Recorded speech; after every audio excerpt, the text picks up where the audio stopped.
Gaskiya ɗaya ce TV, a yau ta ƙwaƙulo ta lalumo muku wani babban abin mamaki wanda ya faru da Aisha Najamu tare da tafiyar tana da nisa, wato Nura M Inuwa jin shi muka yi shiru.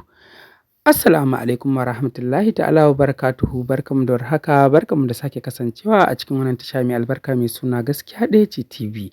Dan Allah muna da roƙonka idan har yau ne farkon zuwanka cikin wannan channel mai albarka da ka taimaka ka dakata kai mana subscribe. Sannan ka danna mana alamar ƙararrawar sanarwa idan har shirin ya burge ka, kar ka manta da yi mana like, share, comment. Muna matuƙar godiya. Tafiyar fa tana da nisa. Ku biyo ni har izuwa ƙarshen wannan bidiyon, duba da yanayin yadda za mu sansaro muku babban labari a game da Sarki Nura M Inuwa tare da batutuwan da yake ta faruwa a game da Aisha Najamu. Idan kun lura kun duba za ku ga a gefen Nura M Inuwa akwai hoton Aisha Najamu. Duba da yanayin abubuwan da ya faru da ita a ɗan wa'annan makonnin, za mu baje muku mu warware muku zare da abawa. Kafin nan bari mu fara yin batutuwan namu a game da Sarki kuma Nura M Inuwa. Nura M Inuwa ya kasance wani mutum na musamman kuma jigo a masana'antar Kannywood. Duba da yanayin tafiyar da ya yi mai nisa, har ila yau jin shi muke shiru bai fitar da album ba.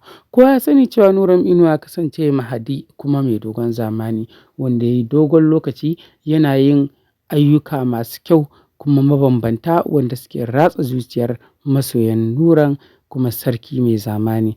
Nura M Inuwa idan har ba ku manta ba, yana yin waƙa, ya fara waƙa ne tun yana secondary school, duk da cewa bai ƙara karatu ba har ya kai ga ya samu matakin dakta, duk sanadiyar ɗaukakar da ya samu a game da waƙar da yake yi da harshen Hausa.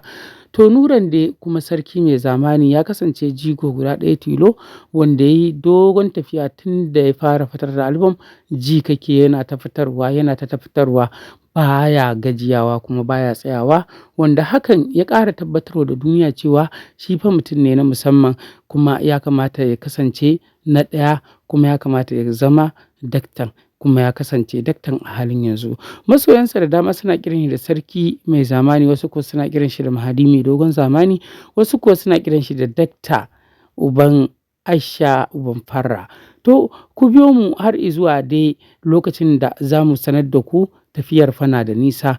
Wacce tafiya ce take da nisa haka wanda har ta kai ga mun yi shiru mun ci gaba da abubuwa a game da wannan batu?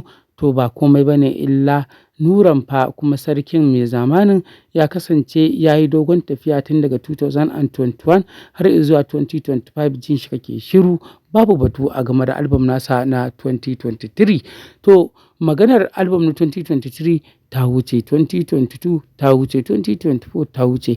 Yanzu fa muna magana ne akan 2025 wanda muke ta sa rai a game da album nasa mai suna Mahadi 2025, kuma album mai ratsa zuciya mai yawan gaske wanda take da abubuwan al'ajabi. Mu garzaya mu koma ga Aisha Najamu. Aisha Najamu ta kasance ta musamman guda ɗaya tilo wacce ta fito a shirayen fina-finai da dama irin su Jamilun Jidda, ko in ce Gidan Sarauta, da kuma dai wannan fim ɗin mai dogon zango wato Izzar Su.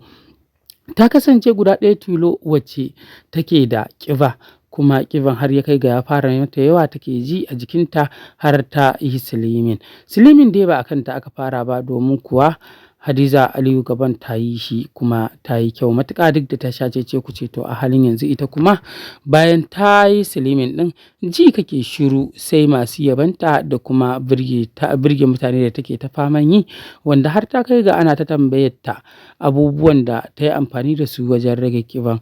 To a halin yanzu dai Aisha Najamu